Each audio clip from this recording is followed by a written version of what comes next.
You are listening to the Maple Footy Podcast, the unofficial football podcast of the North. I'm your host, Sam Little. Find me on socials at SamLittle44 and the podcast at Maple Footy Pod. And now there's nothing left to say except for sit back, enjoy, and welcome to the show. Hello, yes, welcome back to the Maple Footy Podcast, and a bit of a different episode today because there was no Premier League action, and there of course was no Canadian action, like no international, so yeah, it's a little bit different this time around because, of course, usually I do the Prem recap, the Maple Start, all that stuff, but this time around I thought I would do something a little bit different and just basically do a longer Maple Start just as an episode, just because it was a pretty eventful week coming off of the international break for Canadian players, and there's definitely a good couple things to talk about. And of course, the CPL is starting this weekend, so exciting times. So yeah, if that's cool with you, I say we kind of get into this. And later this week, by the way, I will be dropping another interview with a Forge player. So definitely keep your eyes out for that. Stick around for all that fun stuff. And yeah, very excited for that one. And I hope that you are too. I've really enjoyed getting to do the interviews. I think it's definitely very different from what, of course, we usually do, as opposed to me just yapping for an entire episode by myself. I get to interview professional soccer players, which is still insane for me to say, but cool nonetheless, because that's pretty awesome. But yeah, so let's kind of get into this basically unstructured Maple Footy podcast. This feels like like on TV when you're like a kid, there was like the After Hours edition. This feels like Maple Footy, but like after hours, but obviously like, it won't be like anything bad or anything like that. It's just me talking about Canadian players. So yeah, let's talk about said Canadian players. So of course, one of the biggest Canadian not even Canadian, I would say just stories in soccer right now, football, if you will, is Alphonso Davies' ACL season done. Yeah, so remember when I had said, man, I really hope that Alphonso Davies' injury isn't serious? Yeah. Evidently, it was serious. So yeah, a lot of different elements to this story, and really, I don't know. I think there's a lot to definitely talk about. And of course, you start out by saying, I really hope that Alphonso Davies is okay very soon. I saw that just as of today, as of recording this, he had posted today all smiles after, I assume it was his operation. But yeah, obviously can't be feeling the best right now. But yeah, I mean, hopefully he's back soon and the rehab goes well. But this kind of relates back to, we shouldn't have played him maybe in that game. And I feel two ways about this, right? I feel one way of, if you're called and you're the captain, there's probably an expectation that you're most likely playing whatever game Canada ends up playing, right? The other hand, though, as a coach or as a manager, I think you have to look at the broader sense of the team and the players' well-being. And I'm not making anything against Jesse Marsch, because we know that Jesse Marsch has sent guys home when they've been injured. Schaffelberg and Alistair Johnston in those September window, where after the American game, they were both kind of had injuries, whatnot, and they got sent back to club, Nashville and Celtic. So I don't think it's anything like, oh, Jesse Marsch, the big bad. No, I just think he maybe should have looked and gone, you know what, third place game. I understand all games matter, especially against the United States. We want to beat them.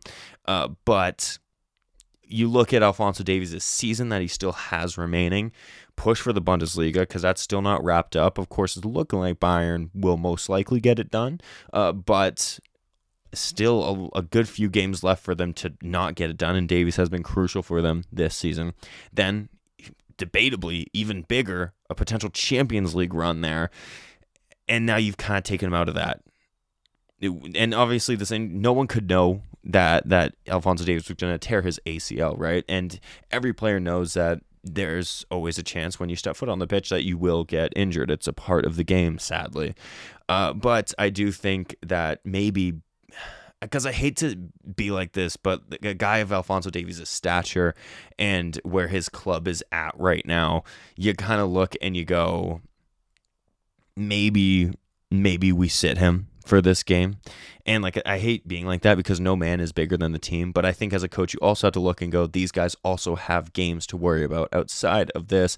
Now, that could be a hot take. That could be controversial. I don't know. And I'm by no means blaming this all on Jesse Marsch, because I also do respect the fact that he wanted to win this game against the United States, because I think it shows that he wants this team to win. He wants this group to be better. He wants this group to treat every game like it is an important game, whether or not a third place game in the CONCACAF Nations League is seen as an important game or not. He wants them to treat it as an important game. And once again, I do not blame Jesse Marsch for this. I think a lot of people are to blame in this. Alphonso Davies, rumor has it, of course, these are all he said, she said, whatnot. Rumor has it, I was watching a One Soccer YouTube video where they were kind of talking about how apparently Davies kind of made himself available on the Saturday before the game. Of Friday, he didn't train, I think, if I'm getting the facts right, or the story right. Friday, he didn't really train. And then Saturday, the thought was he probably isn't playing, but then he made himself available for training and to play. And then Sunday comes around and he is starting and he's the captain, and we know the rest. So I think it's interesting if he was feeling any type of pain. I think it shows that he wants to play, obviously.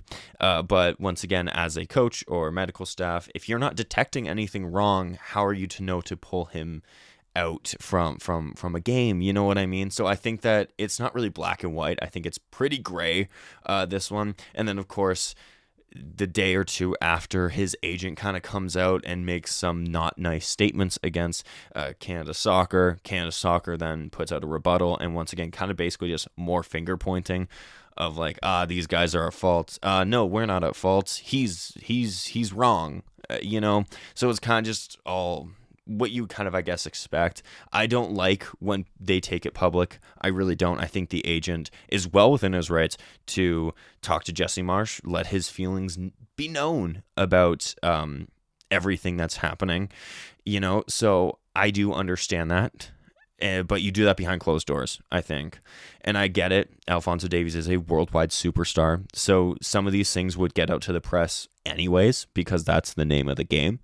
But I do just think that maybe, especially with everything that's happened with Canada Soccer in this last year, Drone Gate, John Herdman, Bev Priestman, and now you have this. When you're the agent of the captain of the men's national team, the face of the country, I think that you kind of have to, I don't want to say take a step back, but I think you have to do this behind closed doors. That's my opinion. Now, of course, you have Bayern potentially saying that they may want to sue Canada Soccer. So we got a lot going on, Not fun. All this over, once again, not to kind of downplay a third place game, but all this over a third place game feels a little bit much, don't you think? I do. But yeah, kind of to wrap it up, I guess. Hope that Alphonso Davies is okay, because I think that there are bigger concerns now. He's, of course, definitely missing the rest of this season, a good portion of the start of the next at least, because ACLs are 6 to 8 months, usually, knock on wood, that it's no longer. But then it's also going to take him a bit to find his form, get his feet back under him, get back playing. So as ridiculous as to say, we could be seeing a not 100% Alphonso Davies at the World Cup next year. And that, to me, is, I think, the most concerning from a play standpoint. Of course, all the outside factor for potential lawsuit and agents and coaches and whatnot, all kind of playing defense here. But I think the biggest concern is one of our, if not our best player, he may not be at his best for the World Cup in his home country that he played a massive part in Canada getting. If you remember that open letter that he had kind of written and presented, I think, to FIFA, if I'm remembering that correctly, where he basically said how much that this game means to him and how much it would mean for Canada to be a co-host of a World Cup and whatnot, if I'm remembering that correctly. But yeah, he's crucial to us. And once again, I know that is what month are we in? We're going to be April when this drops. So about 15 months out from 2026 World Cup. And I know that sounds ridiculous to be like, oh my gosh, we might not be seeing the best Alphonso Davies, but, ACL injuries can be funny. Guys sometimes don't ever fully come back. Some guys do come back and they come back stronger. I'm just concerned of when he is so crucial. He is our captain. He is one of our best players, if not our best player. Yeah, that's concerning. That's very concerning. So hopefully everything goes well. Hopefully Canada Soccer doesn't get a lawsuit against them. That would also be swell. But yeah, just all the best to Alphonso Davies. And I hope the rest of this kind of plays out behind closed doors and no lawsuits are thrown around. That would be superb.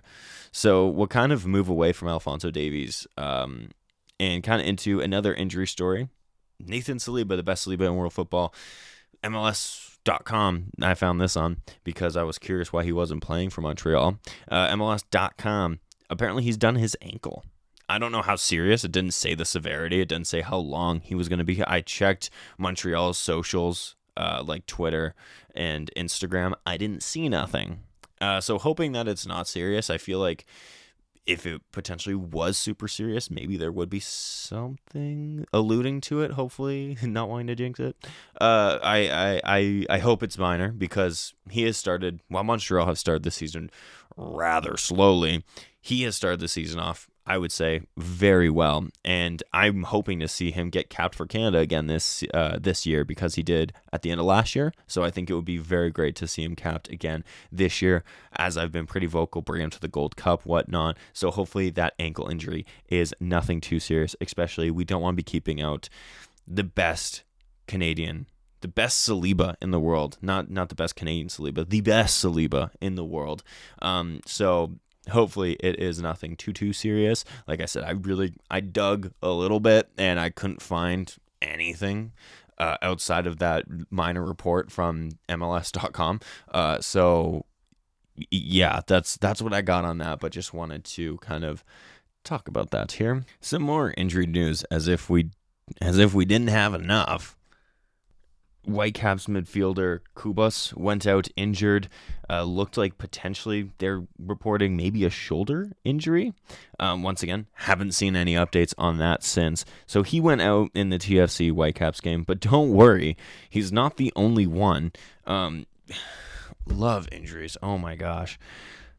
DeAndre Kerr of TFC, really one of their only attacking bright spots this season, went out injured. He was holding his ankle. I'm not sure it's an ankle injury, but he was holding his ankle when he had went down. I was at the game. So I don't know. Once again, haven't seen anything confirmed about this or nothing. But yeah, looked like it was ankle. Could be something else. Hopefully, whatever it is, it's not serious. Because like I said, TFC haven't really had many positives this season. He's been one of them. So it would be nice for him to not be injured. And then joining him at the exact same time was Henry Wingo, also going off injured. I'm not sure what his was. I just kind of saw him pull up and then just kind of slouch down on the pitch during the play. And haven't seen any updates as of recording. So hopefully none of these are serious. Because, yeah, I mean, I hate injuries, so hopefully none of them are serious, and especially with the Whitecaps enjoying such a good season so far, but also being riddled with injuries throughout, that doesn't help. Sam Adekubi is still, I believe, injured. He wasn't at the game against TFC. Of course, Jay Nelson had a minor injury earlier. Ryan Gauld is still out injured as well, so now to add Kubas to that, that's not ideal, of course. And then in TFC's case, yeah, I mean, they really need all the help and reinforcements they can have. So to lose two guys, especially Wingo, who I thought was quite good on the day, and then, of course, DeAndre Kerr, as I kind of said, has really been their only positive in the attack this season.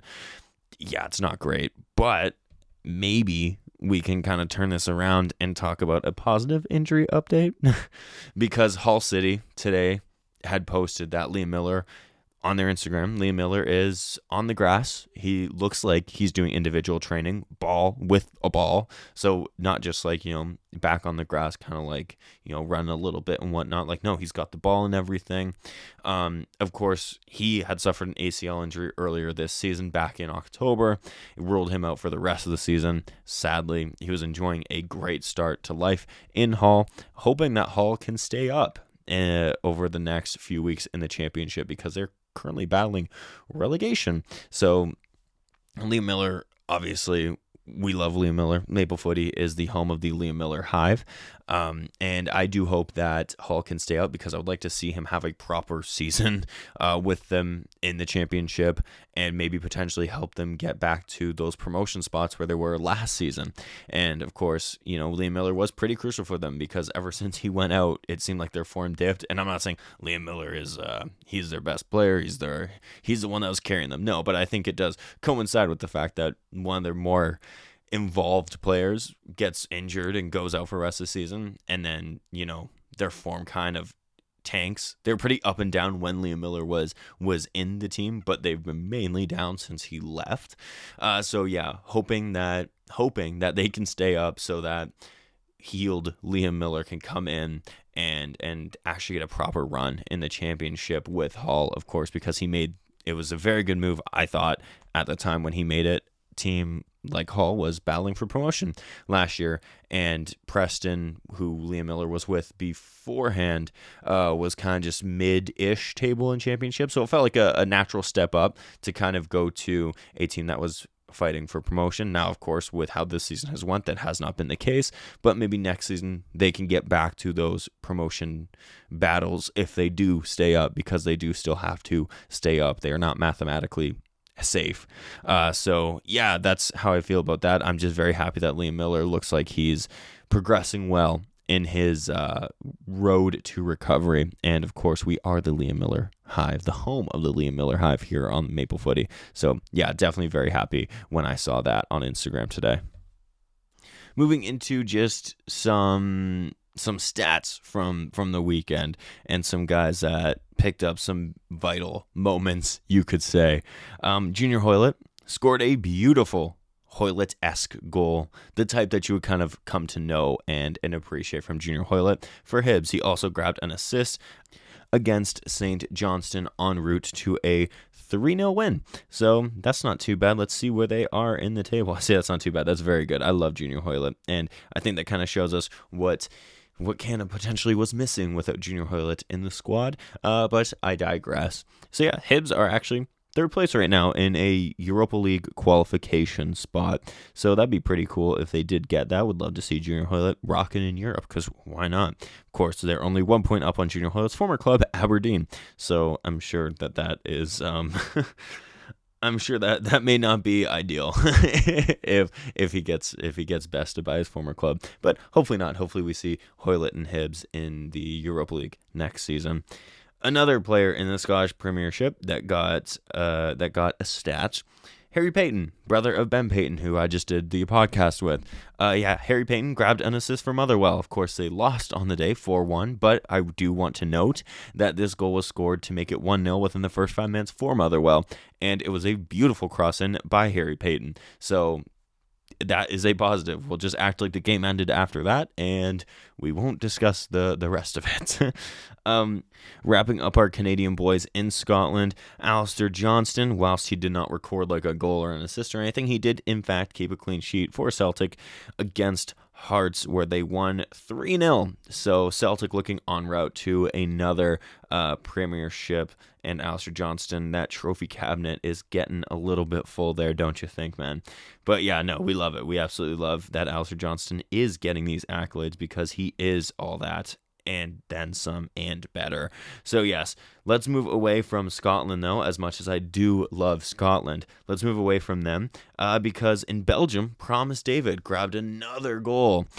That is now 17 goals and 5 assists in all competitions in 32 matches. Yeah, I'm no mathematician, but that's 22 goal contributions in 32 games. That's not a bad haul at all. That's a very good haul, especially for a first season in Belgium. yeah, that's quite good. He's absolutely killing it over there. I mean, if you haven't seen the goal, go watch it, because he just shows off just such power and strength. The defender marking him ripped his jersey because he couldn't keep up with him, couldn't keep up with Promise David. He's grabbing like David's collar, and it just rips. And David just keeps going, scores, great. So yeah, 17 goals, 5 assists, 32 games, and yet still wasn't enough to somehow not get even a minute for Canada. Yeah, Jesse Marsh, that one I cannot defend you on. The fact that Promise David did not get a singular minute is absolutely absurd. So hopefully his time will come, because, yeah, this guy is that good. I would not be surprised to see some teams, maybe some French teams, because the French league seems to love Canadians. It would not shock me if he could be on the move this summer. But yeah, either way, definitely continue doing whatever you're doing, because it's working, and then some. Now away from Belgium, let's go to Spain, because we do have 2 Canadians playing in Spain. Well, 3 if we want to count Justin Smith, but he's yet to be called up for Canada. But yeah, Kyle Laren's Mallorca lost to Valencia over the weekend, and Laren was nowhere to be found. Not on the bench, not in the lineup. Don't know why. Hoping once again. I really hope it's not an injury, guys. I'd rather not have to tell you about another injury. But yeah, he was not in the squad at all, which is a little bit concerning given Canada's current injury record. But yeah, we'll have to wait and see what that's about. But regardless, his team did not get it done without him. But Villarreal, we saw Tajon Buchanan get his second straight start for them, and he grabbed an assist. So that is 100,000% a positive, because Tajon, I don't even know the last time he was started back-to-back games. It would have been Club Rouge days, because, of course, for whatever reason, they didn't want to do that for him at Inter Milan. But at least Villarreal did, and he paid them back as he grabbed an assist and a 2-1 win. So, yeah, that's definitely massive. It was a great play by him as well. Nice little layoff to Iosi Perez. For my Premier League fans, I bet you haven't heard that name in a long time, former Newcastle man.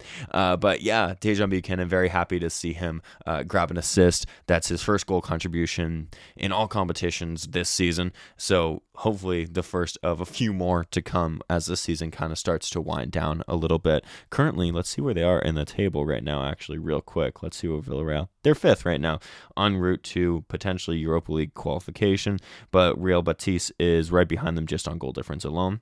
Kyle Laren's Mallorca are in 8th, 7 points behind Villarreal. So yeah, hopefully for Laren's sake, he's not injured, and hopefully for Tajon's sake, he keeps playing and keeps showing us what he can do, because all around he had a very good game at the weekend. In Ligue 1, sadly, none of our Canadians over there did much of a whole ton of no goals, nothing to really talk about there, but I'll let you know how their teams did. Lille won 1-0. So that's good. Jonathan David, shockingly, does not pick up any goal involvements in that one. Auxerre did win 1-0 as Thiaubert started another game this season, so it's starting to look like they're starting to trust him a little bit more. Of course, he did get pulled off at halftime for a replacement, but he was not the only one at halftime that was pulled off, so that is important to note. It was not just him that came off at half. But yes, Thiaubert, it's just good to see him starting, as it was looking like, why is he not starting many games at points this season? But yeah, at least he's started the last couple now for them, has grabbed a couple goal involvements as well, and that's really all you can ask for as a center forward who is just trying to make his mark. So that's massive for him, I think, and of course a win is even better for the club, who are doing very well for a newly promoted team. They are in 10th right now, 11 points clear of relegation playoffs. So yeah, I mean, credit to them. Fair play. That's quite the way to want to stay in the league. Marseille, of course, did sadly lose. Derek Cornelius, sorry, buddy. I still love you. But yeah, they did lose 3-1 to. Oh my goodness, I always feel bad. Like I feel like I always butcher the French names. Stade Rem.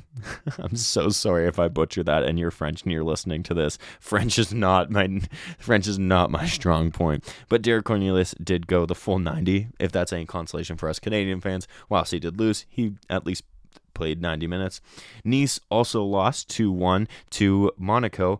And yeah, I mean, they've kind of enjoyed a little bit of an up and down form over the last few months. Moise Bombito did start, but he did not finish, came off in the 76th. But yeah, they are, let's see where everyone in France is at right now. So Marseille are in third, Nice are in fourth, and Lille are in fifth. So all of our Canadian boys are right there with each other. Rennes, where Kone plays, because there is Ishmael Kone stuff to talk about, are in 12th, who also look not super safe from relegation, but looks like it's pretty well in their hands kind of thing. They, of course, won 3-0, and Kone came on and absolutely changed this game. He came on, it was 1-0 in the 63rd minute, and he scored a banger. If you have not seen that goal, do yourself a favor. Go watch that goal. A beautiful goal. Then provides, in the 95th minute, he provides the assist on the last goal, the third goal scored. So, yeah, shout out Ishmael Kone. All we need to see is consistency, I think. We all know that the player is there. We just need to see it consistently because, as we are seeing, he's given a chance here in the last half an hour, and he shows just why all Canadians rate him so highly, really love the guy. And, yeah, he's one of the best Canadian talents that we have right now, so let's keep showing that. Quickly going to the Grasshoppers, as Chouanier, sadly, I feel like I'm reporting on a lot of losses here today. They lost 2-1. So, sorry, Chouanier. He started, of course, which is good. Once again, we want to see all these guys starting and getting minutes. Came off in the 78th minute. They are currently, where are they at in the table? They're second last in the table in the relegation playoffs. So, yeah, hopefully they don't get relegated. But no, half of Switzerland is the relegation playoffs, literally from 7th to 12th. They're all relegation playoff spots. That's crazy. And it looks like they will be staying in those relegation spots because the team in 7th have 40 points and Grasshoppers have 27. And then 6th place has 45 points. So, yeah, it looks very much like they will be in a relegation playoff scrap, our Grasshoppers. So hopefully, for Chouanier's sake, they do in fact stay up. Quickly moving over to Porto, Stefan Eustachio's Porto had won. They won 2-1, and Stefan Eustachio basically played the whole game. He came off in the 91st minute, so that is very good because, as I keep saying, we love seeing our Canadian boys play. Currently, they are in 3rd place in the Europa League qualification spot, so would like to see them move up a little bit, but there's a pretty big point gap between them and Benfica. 6 points, not too much, but Benfica also have a game in hand. I would like to see Stefan Eustachio return to Champions League with Porto, but I'm not sure it's going to happen. That feels like a large-ish gap, but hopefully. So let's kind of move into the MLS because, yeah, there's some Canadians in there if you didn't know. We'll kind of start off with our all-Canadian clash with TFC and Vancouver Whitecaps. I was at that game. Not the best. Quite disappointing, honestly. Not so much from TFC because I didn't expect them to be great on the day. But yeah, the Whitecaps, I was really hoping to see a little bit more, but it really felt like that post-international break game, even though MLS still plays during the international breaks. But, like that stereotypical feel of like, they don't really feel up to it just yet again. Like they don't feel up to pace just yet. Feels like they might be a little bit jet-lagged type thing. That's kind of what it felt like, Ali Ahmed and Jaden Nelson, of course, two Canadians to kind of watch there. Ralph Priso did not get on the field for Vancouver, and Sam Adekubi, as previously mentioned, was not there. I thought Ali Ahmed in the first half looked dangerous. Caused TFC, I thought, loads of problems. Anytime he was on the ball, it felt like something could happen, especially in that first half. Jaden Nelson, when he got on the ball, it felt like he could do something, but he wasn't, I didn't think, as involved as Ali Ahmed was. And then, of course, both of them kind of got pulled off later into the second half. So it was kind of disappointing. And especially with the Whitecaps, how well they've been playing. Of course, they are riddled with injuries at the moment. But yeah, just how well they have been playing. I was kind of hoping for maybe a little bit better. With TFC, I think you could do an entire case study on what the hell is going on over there. Some Canadian boys. I thought Jonathan Osorio did have a good game. He just all due respect to those in TFC, I feel like if Jonathan Sawyer was around some Canadian international teammates, maybe it's a different game for him, because some of the passes he was making, some of the little moves he was making, they were quite good, but then didn't really have anybody to help him out and capitalize on those. And of course, soccer is a team sport. We cannot do it all on our own. So he kind of suffered there. I did think TFC's back line was pretty good. They made it hard for Vancouver. Rosted, by the way, shout out to him. I believe it was him. Looked like he gave his jacket to his mascot. Like, you know how they bring out the kids and whatnot. Looks like he gave his jacket to her. It was raining. It was cold. It looks like he gave his jacket to that kid. So shout out to him. That's absolutely class. I thought he had a very good game as well, by the way. I thought Wingo, before he got injured, was having a good game. Gomez actually looked good as well. I thought it was a solid back line. Petretta, I would say, was probably one of TFC's man of the matches. You could really give it to any of their back four, I would say. Made a goal line clearance at a point. Felt like he was trying to push up with the ball. Felt like he was trying to make something. Yeah, of course, it was quite hard. TFC lacks a lot at the moment. That's nothing new to say. Kosi Thompson came on as well for Henry Wingo. And I thought that was one of the better games I've seen Kosi Thompson play. Was distributing well from the back. Didn't look at a place in the back line. Far cry from his game against Chicago, where I did not think he was that good. But yeah, I thought he was quite good. So yeah, it was a rainy, cold day. It was a disappointing match. And yeah, TFC, I think, has a lot to be concerned about heading into this season. That's now, they've played 6 games, 2 draws, 4 losses, no hope. It really feels like it really much does feel like they kind of just know that they're not going to challenge for a playoff spot, so it's like, why even try? That's kind of what it feels like while you're watching that game, which is a shame, because I think the fans deserve a little bit better. I think some of those players deserve a little bit better. And yeah, it's bad, because you also see BMO Field. I remember back in the day when BMO Field was quite full. It was not quite full on the day. I know the announced attendance was like 22,000. I was there. I can tell you there was not 22,000 people there. It was more than half empty.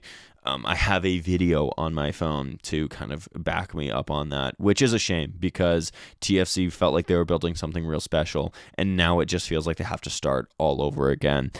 Because I went with my sister and my good friend and my other good friend, and the three of us are very much into soccer, and my one friend, he's not so much. He's more of a casual, probably even less than a casual, and you know, TFC should be trying to get him in the door. Like, the casuals are not so casuals. Like, hey, it's a Saturday night, let's go watch TFC. Like, you know, soccer's not really our thing, but it'll be fun. But I find, I'm a soccer fan. As you can tell from the podcast that I run, I'm a Canadian soccer fan. I want this sport to succeed, and it's hard enough for me to want to go to these games because you're just not getting out what you're putting into these matches. You know, travel for me.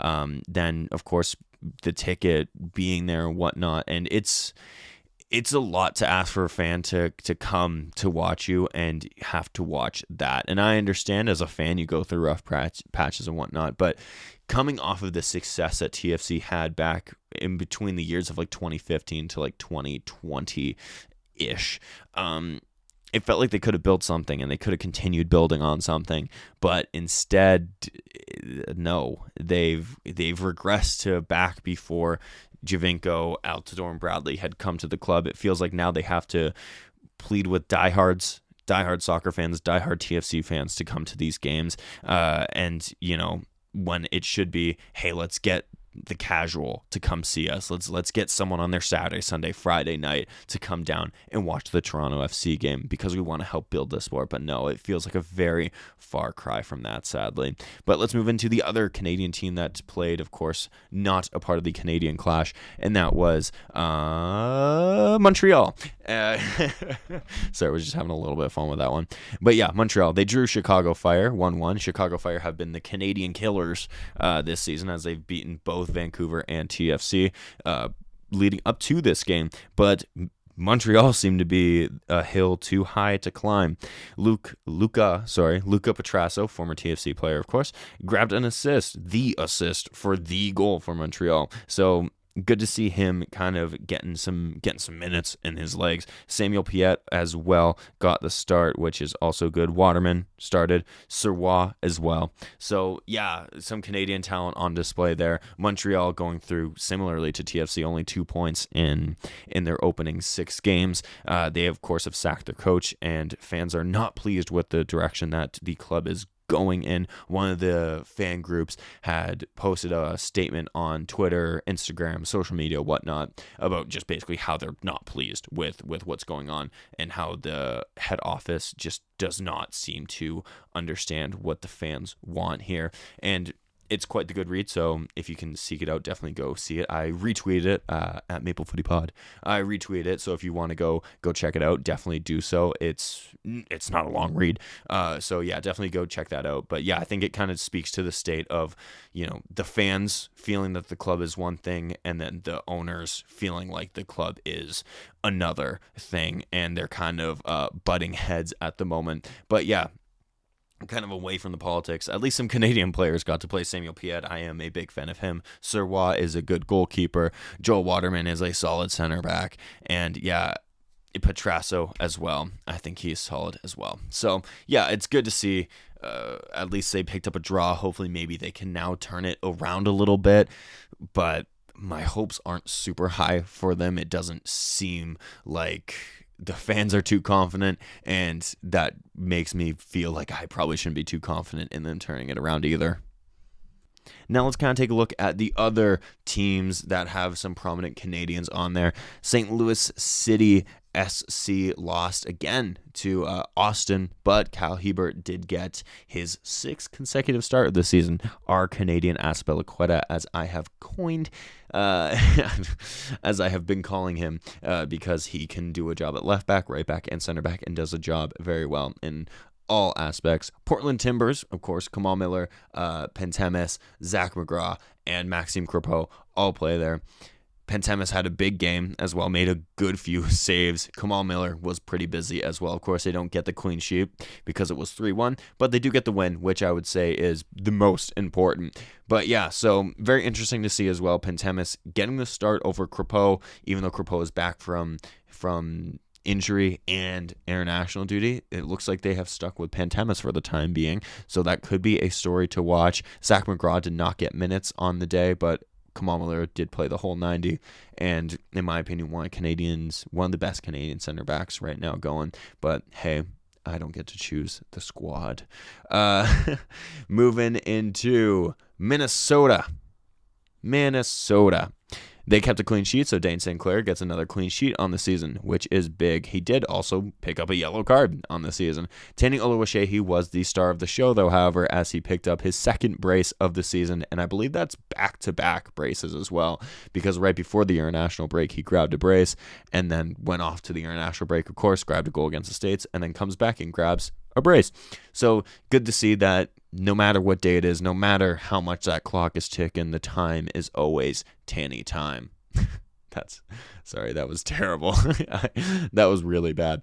But yeah, that kind of is the big Canadians in the MLS kind of covered. Of course, Nashville, Jacob Schaffelberg got on, which is good as he's kind of coming back from injury. They did lose, sadly, to Cincinnati, but Cincinnati has been having quite the good season. So I'm just kind of more so happy that Jacob Schaffelberg got in, because we need him to kind of get back up to match fitness.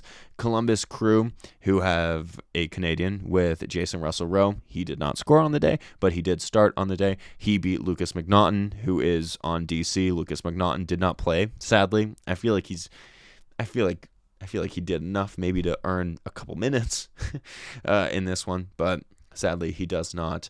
But yeah, that kind of wraps up our MLS, boys. So let's talk a little bit about the CPL for the last couple minutes of this little podcast that I'm running here. So yes, April 5th, Canadian Premier League is back. You can watch select games this month on TSN. That's not a sponsorship. That's not a plug. That's just me telling you to go watch these games. If you need a reason to get One Soccer, maybe give it a try on TSN, and then, I'm sure you'll enjoy it. So maybe make the subscription. Of course, if financially you are able to. But yes, the season will officially kick off at 2, at least in my time zone, at 2, with Atletico Ottawa against the Halifax Wanderers. Then at 5:30, rematch of the last 2 finals between Forge and Cavalry. Then at 8, Pacific will take on Valor. And then on Sunday at 7, Vancouver FC will host York United. And yeah, it's very exciting because Canadian Premier League is back, and we kind of love that. So yeah, I mean, I'm gonna screw it. Why not? Let's make some predictions. Who cares? Because predictions can be fun, and when I'm wrong on all 4, it'll be funny. So Atletico Ottawa and Halifax Wanderers. I do think Atletico Ottawa are a bit weaker heading into this season. No Ollie Bassett, I think, is a massive blow for them. But Halifax Wanderers haven't really made me want to go, It feels like they've turned it around, because I know it was quite the underwhelming season for them last time out. They do, of course, still have some good players. Of course, Julian Dunn, I think, is a big player for them. Sean Raya as well could have a massive season ahead of him. Ryan Telfer, former TFC man. So yeah, still some exciting pieces in the Halifax Wanderers fold, but I just don't feel like, in my opinion, they have done enough in this offseason. So I'm going to go, because I do still feel like Ottawa does still have some good quality in them, even without their star man, Ollie Bassett. Of course, Manny Aparicio is still in Ottawa. Nathan Ingham is a very good goalkeeper. And, I'm going to go 3-1. I'll go 3-1 Ottawa. That's my score prediction. So congratulations, Halifax, for winning the season opener.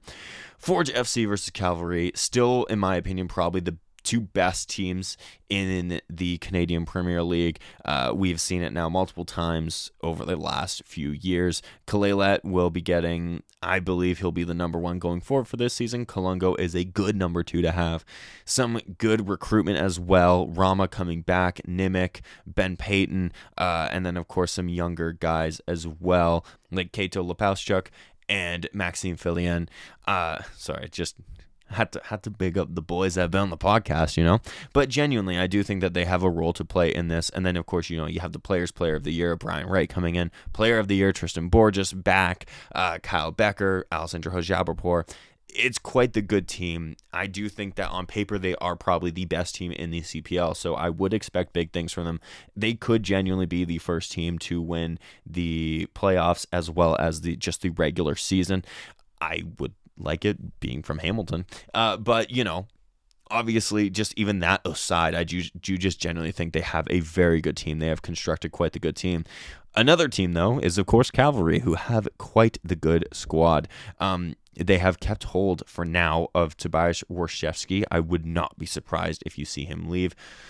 Their defense is a little bit weak. Not weak, thin. They have a good defense. It's just very thin.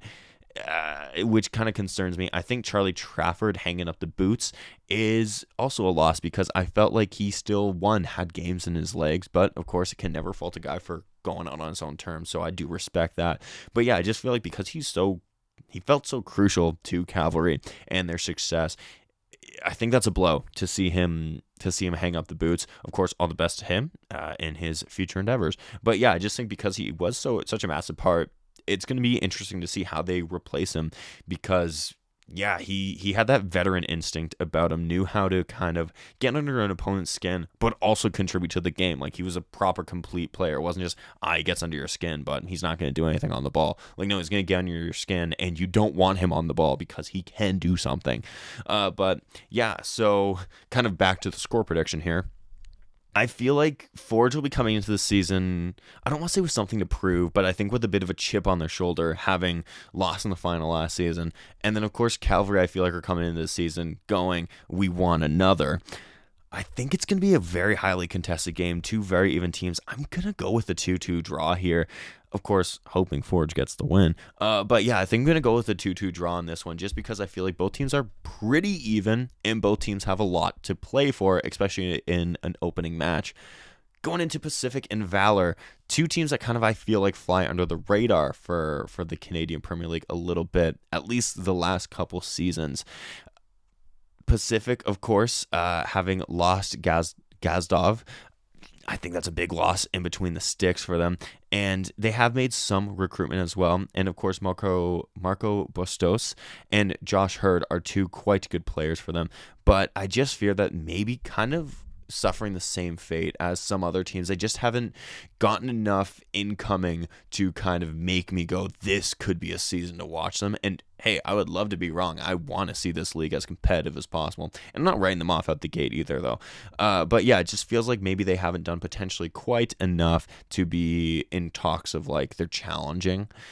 Watch it, it's going to be Pacific winning it all now. But yeah, and then Valor, kind of the same thing though. It just really doesn't feel like I've seen many massive recruitment. They do have some absolute class in there, but yeah, I think that this could be an interesting game, and I'll be interested to see what both teams kind of come out looking like at the start of this season, because I think it could be very indicative of how their season is going to go. I'm going to go with another draw as well here. I'm going to go with a 1-1. I think it'll be a pretty close game. And yeah, we'll kind of see what's up after that. And then the final game, Vancouver FC versus York United. Two teams that I think have quietly had very good off seasons. The only problem with York is they lost two crucial players, but they have kept hold of a massive one. So of course lost Brian Wright and Mo Babuli, but they have kept hold. They have kept hold of Sholajima. Of course, Elijah Adekubi coming back for another season. Max Ferrari back in for another season. Luke Singh came in as a signing. I believe it was this offseason that he came in as the signing. Stefan Yates, who I'm a big fan of, by the way, he comes in as a signing in the midfield. I genuinely think they had a very good window, and I think you could see a big season from York United coming up. Put that one down, because also another team that I feel like you could see a big season coming from is Vancouver FC.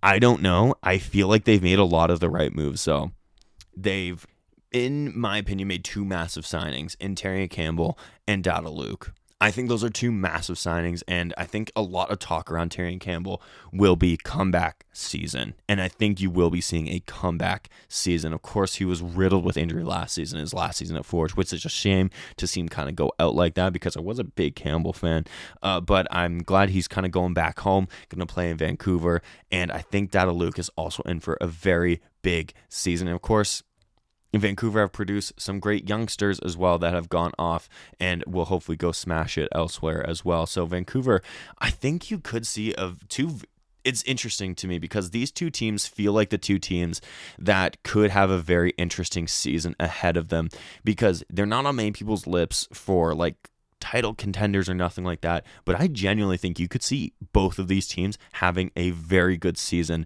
With that being said, I just have a little bit more confidence in Vancouver to get it done on the day. I'm going to go with a 2-1 victory for Vancouver. And of course, these are all just predictions. They don't mean anything. But yeah, I do genuinely think that these two teams have not gotten much love from the media from what I've been seeing. And I think that we should, because genuinely, I think that both these teams made some very good moves. Of course, there's just question marks of how the teams will operate coming into this season, but genuinely I do feel like these two teams could be teams to watch. Of course, my pick is still Forge. I do think that Forge has the minerals to go on, be the first team to do the double, and screw it, why not? I think this is this season where a CPL team wins a Canadian championship. Two of the three MLS teams are in a massive rout right now, and they both play each other in the first round. Montreal and TFC will be playing each other in the first round of the Canadian championship, so one of them is taking the other out. And I genuinely think that Forge, Cavalry, Halifax, Vancouver, Pacific, Valor, York, and Ottawa could all genuinely, on any given day, beat either TFC or Montreal. And I wholeheartedly believe that.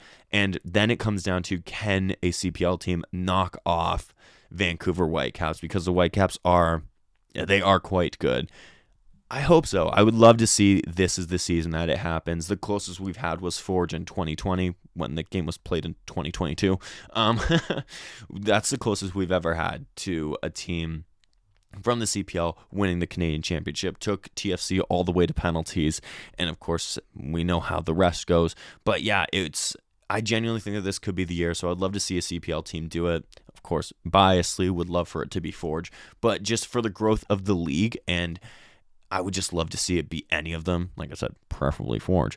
But yeah, I would love to see any of them do it. And I think it's a very exciting season. I think some dark horses to watch, York and Vancouver. Of course, heavy favorites are Forge, Cavalry, and Ottawa. And then Pacific, Valor, and Halifax, I feel like are going into this with still some star players.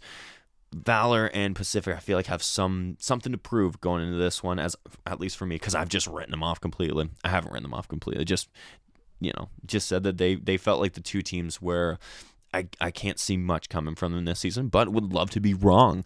And then, of course, Halifax, I feel like some good players in there and you could see them doing something too. So I think it's a very interesting season coming into this one. And of course, this could be the final season before some expansion, because I know that expansion is on everybody's tongue when we're talking about the CPL. The teams in BC could be starting up, maybe some teams in Quebec, and then of course there's a bunch of other, I believe, who were they talking about? Kingston, so we could see some big expansion coming in the next coming years for the CPL. But as of right now, those are your games, and those are your teams, and that is your Maple Footy podcast. So thank you. That was actually quite the lengthy one, given that there was no Prem football and no Canadian soccer, if you will. So yeah, thank you so much for listening.